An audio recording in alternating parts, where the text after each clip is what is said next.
Hello guys, welcome to my YouTube channel MSD boy vlogs में। तो आज हम लोग जानेंगे कांकेर का इतिहास के बारे में। कांकेर राज्य के राजा महाराजा धीराज भानु प्रताप देव का जीवन और लोगों के प्रति उनकी सेवा के बारे में जानेंगे आज। उस समय लगभग कांकेर राज्य के अंतर्गत इतना क्षेत्र आता था जो आप देख सकते हैं। पूर्वी भाग में महानदी है और नीचे बस्तर हिल, रिवर कोतरी आदि हैं। उस समय का नक्शा को लिया गया है। 1901 में कांकेर की जनसंख्या लगभग 1,03,536 थी, जो काफ़ी बड़ी संख्या है, और क्षेत्रफल 3,706 वर्ग किलोमीटर था। इसमें लगभग 500 गांव आते थे। राजवंश 1385 से चंद्रवंशी वंश ने 1947 तक कांकेर पर शासन किया, जब तक कि उसका भारतीय संघ में विलय नहीं हो गया। यह काफ़ी लंबा टाइम तक शासन किया। इसके पहले वीर कन्हार देव, जो उड़ीसा के पुरी से आए हुए थे। कांकेर के अधिकांश पुराने महलों में देखोगे तो ये चित्र नज़र आता है, जिसमें शेर, बीच में हनुमान भगवान और ऊपर चंद्रमा तथा किनारे पर घोड़ा का चित्र बना हुआ है। वीर कन्हार देव। कहानियाँ है कि वीर कन्हार देव, जो पुरी के शासक थे, कुष्ठ रोग से पीड़ित थे। अपनी बीमारी से दुखी होकर उन्होंने अपना राज्य छोड़ दिया और कुछ अनुयायियों के साथ दक्षिण पूर्व क्षेत्र में घूमते रहे। आखिरकार वह कांकेर की खूबसूरत भूमि, उसकी पहाड़ियाँ, जंगलों, नदियों को खोजते हुए कांकेर आए। यहाँ सिहावा में महानदी के तट पर उनकी मुलाकात महान ज्ञान श्रृंग ऋषि से हुई, जो अनादिकाल से यहाँ तपस्या कर रहे थे। ऋषि ने उन्हें नदी में स्नान करने को कहा। जैसे ही वीर कन्हार देव ने ऐसे किया, वह अपनी बीमारी से ठीक हो गया और उज्जवल चमकते हुए नदी से निकल आए। इस चमत्कार से प्रभावित होकर कांकेर के लोगों ने वीर कन्हार देव को अपना राजा बना दिया। सिहावा में वीर कन्हार देव। कांकेर के शासक। क्योंकि कांकेर के लोगों के विश्वास के कारण कांकेर के शासक बन गए थे, उन्होंने कांकेर के लोगों की सेवा की परंपरा बनाई और जारी रखी। यहाँ पर औपनिवेशिक काल में महाराजा धीराज नरहरि देव 1853 से 1903, महाराजा धीराज कोमल देव 1904 से 1925 के शासनकाल में देख सकते हैं, जिन्होंने कांकेर के लोगों के लिए मंदिर, स्कूल, पुस्तकालय और अस्पताल बनाए हैं। यहाँ पर बता दूं कि महाराजा धीराज नरहरि देव के नाम से नरहर देव स्कूल मीडियम बनाया गया है और महाराजा धीराज कोमल देव के नाम से हॉस्पिटल बनाया गया है। यहाँ पर जो आप पिक्चर देख रहे हैं वो अभी कुछ भाग कचहरी में बदल गया है। महाराजा धीराज भानु प्रताप देव 1925 से 1947 तक शासन करने वाले कांकेर के अंतिम शासक थे। 1969 में उनकी मृत्यु हो गई। एक प्रतिभाशाली शासक। भानु प्रताप देव प्रतिभाशाली और बहुमुखी व्यक्तित्व के धनी थे। वह अच्छे खिलाड़ी थे और क्रिकेटर, टेनिस, फुटबॉल और एथलेटिक्स में उत्कृष्ट थे। वे एक अच्छे फोटोग्राफर भी थे।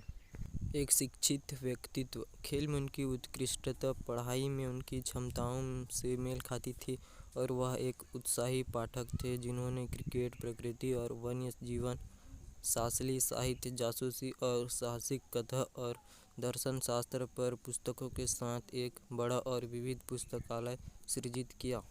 विवाह। महाराजा धीराज भानु प्रताप देव ने 1943 में उड़ीसा के सोनपुर राज्य की महारानी धीरानी अमूल्य प्रभा देवी से शादी की। उस टाइम सोनपुर राज्य हुआ करता था। कांकेर सेवा के प्रति समर्पित एक विद्वान शासक। भानु प्रताप देव ने अपनी पूर्ववर्ती शासकों के अच्छे कार्यों को जारी रखकर कांकेर में सार्वजनिक बुनियादी ढांचों के लिए स्कूल, पशु चिकित्सालय और सामान्य अस्पतालों के निर्माण से इस कार्य को आगे बढ़ाया। तत्कालीन समय में बस्तर सहित कई बड़े राज्यों की तुलना में कांकेर के पास बेहतर शिक्षा और स्वास्थ्य का बुनियादी ढांचा था। इस पिक्चर में देख सकते हैं कि उस टाइम 9 तोपों की सलामी ली जाती थी। भानु प्रताप देव ने भानु प्रतापपुर नाम की नई बस्ती की स्थापना की। सरकार में लोगों की भागीदारी बढ़ाने के लिए एक होम रूल कमेटी का गठन किया। कृषि और औद्योगिक प्रदर्शनियों और महोत्सव आयोजित किए। एक अनाज बैंक खोला और एक अधिक भोजन उगाओ अभियान चलाया। उनका लक्ष्य कांकेर को देश के सबसे अग्रणी और प्रगतिशील राज्यों में से एक बनाना था। भानु प्रताप देव लोगों में बहुत लोकप्रिय थे। वह गांव का दौरा कर लोगों की समस्याओं के बारे में पता करते थे। उन्होंने सभी स्थानीय देवी देवताओं और पैतृक देवताओं को उचित सम्मान दिया। वह अक्सर अपने शिकार शिविरों के दौरान गांव में रहते थे। उन्हें अक्सर आदमखोर बाघों से निपटने के लिए बुलाया जाता था जो गांव की शांति भंग कर रहे थे। वह एक बहुत अच्छा निशानेबाज थे। वह हमेशा इस समस्या को सफलतापूर्वक निपटने और लोगों की रक्षा करने में सक्षम थे। राष्ट्रवादी शासक महाराजाधिराज भानु प्रताप देव बहुत पढ़े लिखे थे और दुनिया की घटनाओं के संपर्क में थे। उनकी राष्ट्रवादी सहानुभूति थी और मध्य भारत के राष्ट्रवादी नेताओं के साथ उनकी बहुत अच्छी दोस्ती थी। उनका मानना था कि कांकेर के भविष्य एक लोकतांत्रिक गणराज्य के भीतर है जहां न्याय और समानता के विचार सर्वोपरि होंगे। वह 1947 में भारतीय संघ में विलय के दस्तावेज पर हस्ताक्षर करने वाले पहले शासक में से एक थे। 1947 के बाद 1947 में कांकेर के भारतीय संघ में विलय के बाद भी महाराजाधिराज भानु प्रताप देव ने अपनी सार्वजनिक सेवा जारी रखी। उन्होंने 1952 से 1957 और फिर 1962 से 1967 तक 2 बार विधानसभा के सदस्य के रूप में मध्य प्रदेश की विधानसभा में कांकेर का प्रतिनिधित्व किया। कॉलेज की नींव 1962 में उन्होंने कांकेर में उच्च शिक्षा के अवसरों को आगे बढ़ाने के लिए कांकेर में महल के परिसर में ग्राम्य भारती कॉलेज की स्थापना की। उनका मानना था कि उच्च शिक्षा लोगों को राष्ट्र निर्माण के लिए तैयार करती है और ग्रामीण विकास के लिए महत्वपूर्ण है। कांकेर में कॉलेज महाराजाधिराज भानु प्रताप देव का मानना था कि यह कॉलेज कांकेर को आत्मनिर्भर बनाएगा और देश के अन्य हिस्सों के लोगों के साथ प्रतिस्पर्धा करने में अपने लोगों की मदद करेगा। उन्होंने कॉलेज के प्रबंध के लिए कांकेर शिक्षण समिति की स्थापना की।